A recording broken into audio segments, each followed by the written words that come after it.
Okay, this is another reaction video. This is from Walter's World. Mistakes American tourists make in France. Now, again, I've never been to France, but I'd like to go and will someday go, of that I'm sure. But Walter's World, please click like, share, and subscribe for him, as well as Scott Dova's Interesting World. And let's see what this has. Mistakes American tourists make in France. Let's see what mistakes we're making. Hey there, fellow travelers. Mark here with Walter's World, and today we're here in Strasbourg, France. And today we're going to talk about are some of the little mistakes that travelers make when they do come here to France. And I know we've got our don'ts of France, and those are more serious don'ts. These are more kind of fun little things that tourists don't notice, that they kind of make mistakes on when they come here to beautiful, wonderful, amazing France. And the first mistake I want to bring up is because I'm here in Strasbourg, and the mistake people make is they don't realize how close everything is in France when you're using the TGV trains. I mean, from Strasbourg to Paris, it's like 2 hours and 15 minutes. From Paris to Bordeaux, it's like 2 hours on the train. If it's a TGV stop, realize that you can get there very quickly from Paris, so you can get out and enjoy and experience way more culture. And I think that's true in Germany as well.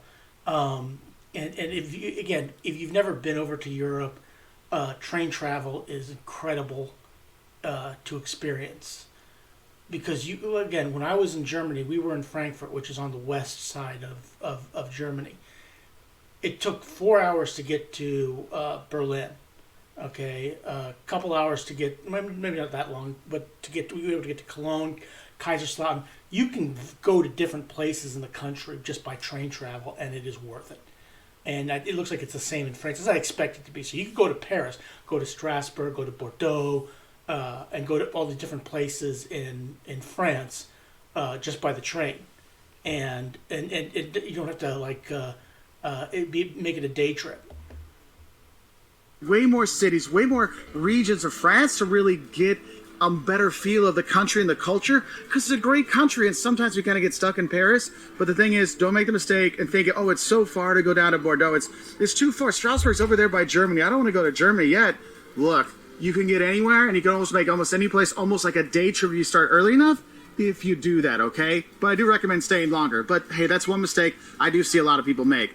Another mistake I see a lot of tourists make is they buy all the tchotchke souvenirs. Look, I know you want to get a reminder of your time in Paris, or you want to get your little Eiffel Tower, or maybe you want to get all your friends a handful of Eiffel Tower, keychains and stuff like that. It's okay. You want to get the cheap stuff or the little stuff like your little handbag that says Paris. I've never been a big fan of going to different places and getting all the knickknacks. Although I probably would want one of those little Eiffel Tower kind of things. Now, like what I'm looking at on the screen right there, you got an Mbappe jersey, Paris Saint-Germain jersey, and that Antoine Griezmann jersey. You have all these different things that knickknacks you can buy that are made for tourists. On it, you can do that. That's totally fine. But I think that's a mistake, because what I would say is a better thing to do is pool up all that money you were going to use to buy all those tchotchke little tiny things and buy something that will truly give you a memory of your time in France. So, for example, Jocelyn, every time she comes here, she goes and she gets a look. She goes to a boutique, right? Not like a fancy boutique, but where an artist, where a dressmaker works, and she gets an outfit from them. It's like, oh, this is when I was in Paris. I went to this shop and I met this lady, and I got this outfit. Or when I was in Avignon, I was there, and you have a story that goes along with that cute little outfit you got that no one else has back home. And that's not just for women, that's for guys as well. One of the things that I do, we always go and buy paintings wherever we are. If you go on our painting wall in our house, you'll see some fantastic local artist paintings of Rhön, of here in Strasbourg, all kinds of places like that, because look, it brings back that memory. It's more than just a little cheap thing that you throw away after 6. That really is different strokes for different folks. I don't think I'd have a problem. Yeah, I think if I had one of those Eiffel Tower kind of things, I don't think I'd toss it away or something like that. But again, some of the things that you buy when you go on to foreign, like when I went to Germany, I didn't come back with a whole lot of stuff. The only thing I bought was a football or soccer ball, authentic World Cup, but I didn't buy it for myself. I bought it for a friend who wanted one of those things, and what he's done with it, I have no idea. 6 weeks or 6 months, it's something you can enjoy and have a story to go along with. So that's another mistake I see people make. Now, the third mistake I see people make is they leave anything of value in an easily accessible spot. Look, Your phone, you don't leave it on the table while you're sitting at an outdoor cafe. People walk by, phew, you don't even notice it's gone. Oh, I'm going to put it in my jacket pocket, then hang my jacket up or put my jacket on the back of my coat. Don't do that. Oh, I'm just going to walk sillily through the metro. Don't do that. Look, I'm not going to lie to you. France does have a pickpocket problem, okay? So do have a heads up for that, all right? So just don't leave anything easily accessible, like on the outer pockets of your backpack. Don't do that. Have it so it's more safe, okay? Now, my next note for you... And I think that's something that he said that in other videos, and that's something that you got to keep in mind wherever you go. You know, I had a kind of like a wallet kind of thing, but I tie it to my belt, you know, to my pants. So bottom line is, someone tries to take that, they take me along with it. So I know, and I always constantly check that I have everything on me. Okay, my wallet, my phone, stuff like that. And it's just, if you use common sense, you should be okay. ...is talking loudly. Look, France, yeah, we Americans have a problem with that, talking loudly. Pretty mellow. It's pretty chill here, and you don't hear a lot of like loud, crazy people here, stuff like that. Like, I feel bad doing this video outside when there's nobody around because it's a lot more chill. The volume levels here in France are a little bit lower, okay? So just make sure you're not being super loud, especially on the trains, because on the trains, people are very, very chill. So, you know, just be respectful, keep the voice down. Remember, your inside voice, use that when you're here. And I know sometimes it's hard because you get so excited, like seeing the cathedral here in Strasbourg. It's gorgeous, and the astronomical clock inside. Oh my God, a Petit France. You can see the different parts of the city. So you get really excited and your voice goes up, so up and up. You got to work on keeping it down, okay? Now, another mistake I think people make is they think that the slow service is meant to piss them off. Look. Yeah, this is something that I've learned, and this isn't just in France. This is, I don't know, it's in the Czech Republic. This is in Germany. This is everywhere. Is that when you go to a place, you know, in the United States, it's different. If you sit down and you're not being served within 5 minutes or 5 or 10 minutes, you're getting pretty angry. Okay, do they not see that I'm sitting here? Where's the waiter? Why hasn't he come and taken my drink order? That's, you know, in Europe it is a lot different than it is in the United States. So if you sit down, they aren't living off their tips. And so that's probably one of the big things that you learn over there versus over here. Over here, if you're not served within 5-10 minutes, you're pretty ticked off. Service is just in general a little bit more laissez-faire, a little bit more slow here in France than in other places, like if you go to Germany or the UK or the US. And I see a lot of tourists get really upset by that. Like, why won't they give me the menu? Why won't they take my order? Where's my food? Look, they'll get your drink shots you fast enough. Don't worry. But don't think that they're targeting you as a tourist. And that's one of the things I'll see tourists are like, oh, it's because we're American. Oh, wir sind Deutsche, deswegen machen sie das. And they're like, no, it's not because you're German. It's not because you're American. It's just, it's a little bit slower here, so don't take it personally, okay? That's a big mistake I see tourists make, and they get really upset by it. And another mistake I see tourists make, and that also goes down to the other thing is, when you're in the United States and you expect certain things, and then you go to someplace else, you have to expect it to be different. Okay, you can't expect everything to be the same everywhere else. I have friends who make that mistake. Is they assume that everybody thinks everything. They assume everybody thinks exactly the way they do, and if you have to understand, not everybody does that. This is what I see a lot of U.S. tourists make and Dutch tourists make, is realize you're going to make the mistake if you think they're going to split the bill for you. When you go to a restaurant here in France, most of the time they are not going to split the bill. You know, like, I'll pay for my part and he's going to pay for this part and she's going to pay for that part.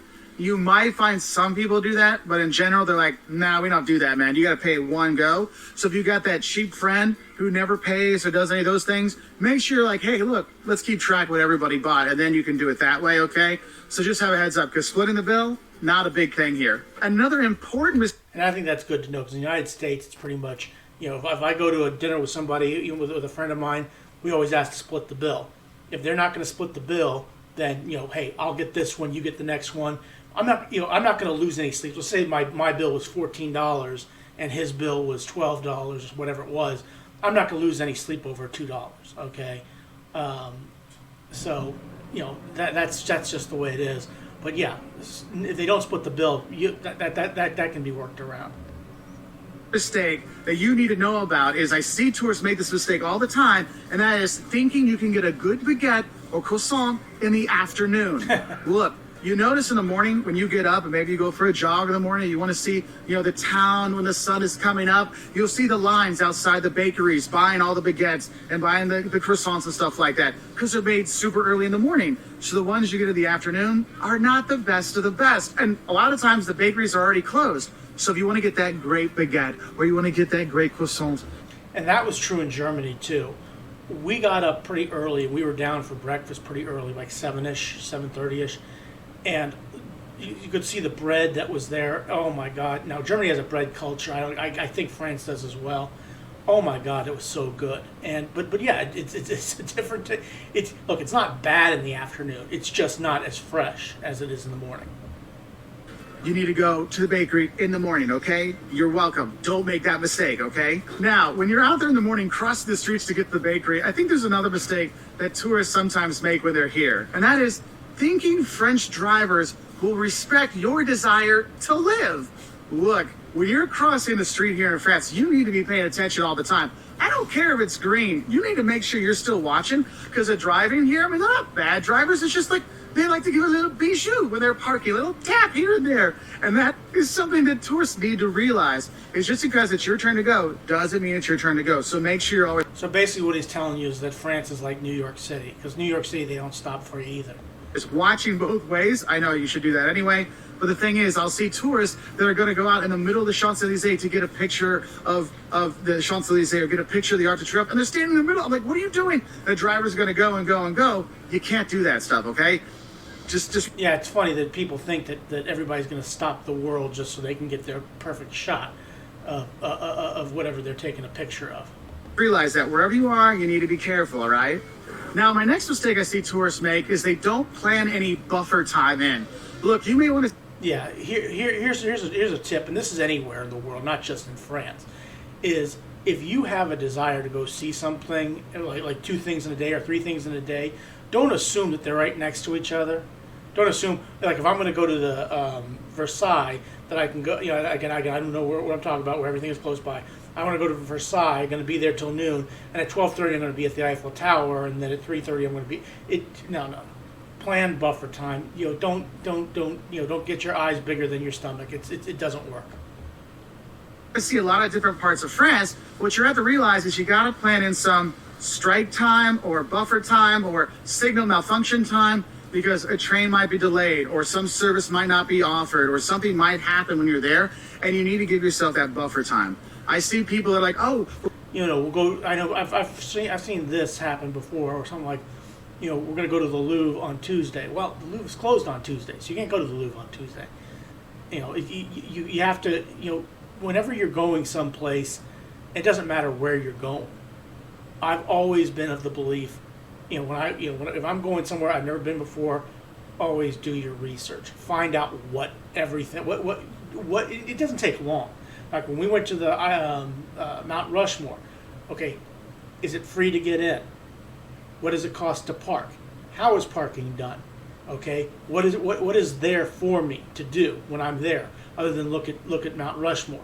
And when you take the time to see what it is that you're doing and what it entails, it makes it a whole lot easier and a whole lot better. We're going to take the morning train in and get there just in time to grab an RER out the airport in Charles de Gaulle in Paris, and then we'll fly out. I'm like, yeah, you might want to be careful with that because you never know. I mean, this morning I wanted to buy some stamps for the postcards I'm sending out. Well, guess what? Today only, the post office is closed until 1:30, but only today. Every other day it opens at 8:30, but not today. Yesterday we had a direct train from Bordeaux to Strasbourg. Great little 5.5-hour train ride. It was going to be perfect. Oh, signal malfunction. It took 7.5 hours to get here. Now, my next mistake I see people make when they come to France is they skip out on the folk and regional museums. Here in Strasbourg, they have the Alsace, museum here, the Alsatian Museum, which goes for the history of Alsace, the region here. And it's an amazing history. You can learn about the culture. You go down to Bordeaux, they got a museum of Aquitaine, that region there. You can really learn a lot from the folk museums here. And a lot of people think when they think of France, it's only the beaux-arts, the beautiful art galleries that we should check out. No, there's a lot more. Go and learn about the people of France. And I'll also comes down to personal preference, whether you're interested in it or not. But yeah, it's not the worst thing in the world to go to the local folk museums. They're very different throughout the country and learn about those regions. Now, the next mistake I see tourists make is when they go shopping, they don't treat the shopkeepers like equals. Because I know in some countries, when you go into a store, you expect the shopkeeper to treat you like a god, right? Oh, whatever you want, sir, whatever you want, ma'am. Here, égalité isn't just a word, it's part of the French culture. So when you go into the stores, make sure you're saying bonjour, ça va, you know, saying hi, doing the A little goes a long way, and again, I've never been to France before, but as long as it seems that an effort is made to speak the language or to make an effort to show that, you know, hey, you know, I know some of the basics, but I don't know everything. A lot goes a long way. A little goes a long way. Sorry. Greens, think of it more as they're your friends or acquaintance than they're your servant kind of thing, okay? Because that's going to help you have a much better shopping experience when you are here. Now, the next mistake I see tourists make when they come here have to do with the trains, and that is not pre-booking your TGV train tickets before you... When we went to Germany, my brother booked our trains in advance. We had everything we needed before we boarded the train to go to wherever we needed to go. And I thought that was incredibly important and something that you should do. Is if you're going within the find out about how the train system works and things like that, and plan ahead. It'll save you a lot of headaches. Go. Look, you can go online and book tickets. Heck, we bought all of our stuff on the app when we bought our tickets that way, and so you have it there. Because if you're going to be going on a Friday night or anytime on a Sunday, a lot of times those trains will book out. The holidays, man, if you're coming to France for like the Christmas holidays, make sure you're pre-booking all your tickets as soon as possible because they book out. And then if you don't have any seat reservation, you can't get on, okay? So don't make that mistake. Now, the thing is, if you get it on the app, you get your ticket on the app, this next mistake isn't a problem. But if you buy a ticket, like at the ticket kiosk, you buy a ticket at the ticket office, the next mistake I see tourists make, especially on the short distance trains, is they don't validate the ticket. Make sure you see that yellow box, take your ticket, chunk. They'll put a date on there to validate your ticket so you don't get a fine if they check on the train. Now, another mistake I see happen a lot, especially on the trains, but pretty much anywhere, is tourists overpack when they come to France. Look, you can buy a lot of great clothes here, so don't worry about not having enough clothes. But what really becomes an issue is you have small hotel rooms, small apartments if you're doing Airbnb, but also very little space on the trains. So don't overpack when you come to France. You want to pack light. I mean, honestly, 2 carry-on suitcases are going to be better than 1 big suitcase just because of spacing factors and your old Tetris and the trains kind of stuff. Another mistake I see tourists make, if you're lucky enough to be able to go visit a French family. Yeah, a lot of what he says here is plan ahead. And a lot of these things is plan ahead and know what, again, research is invaluable whenever you're going someplace. And I'm not talking about the half-ass, okay, and 30 seconds and then we're on our way. I'm talking about, look, YouTube, which is what I'm on right now, is an invaluable thing to use. Whenever you're going someplace, somebody's already been there. Look it on YouTube. They'll give you instructions or opinions of what to do when you get there. It like Walter's World here. It is amazing to have that in your repertoire when you get there, so you know what it is you're doing. Okay, it is so important. Is not bringing a gift when you go to that family. Okay, it could be just a little something. You can pick something at the and something like this. Like if I was invited to be with a French family, would I know enough to bring a gift? Okay, I wouldn't think to bring a gift because you don't do that in the United States, but he says, bring a gift for a French family. Okay, is it's expected of me? Okay, now I know. Candy shop or the patisserie or something like that. But you want to take a gift when you go to somebody's house. Don't just show up and say, merci. Well, it's always appreciated, but make sure you do bring something to their house. Maybe bring some flowers or something just to make it more of a welcoming thank you when you do go to their home. And the last mistake I want to talk about that I see tourists make when they come here to France is expecting people to speak English or websites to be in English. And this is something that I said earlier on. A little goes a long way.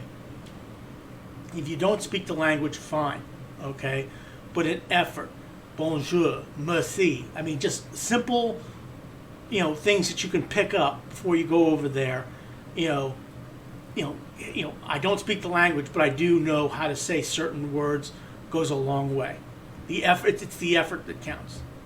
And all these kind of things. Look, when you come here, you need to learn a little bit of French before you come, because the thing is, even though a lot of the people do speak English and they do understand you, so when you mutter under your breath, they understand you. They appreciate when tourists will speak French. Even if it's just a merci or je voudrais, I would like this.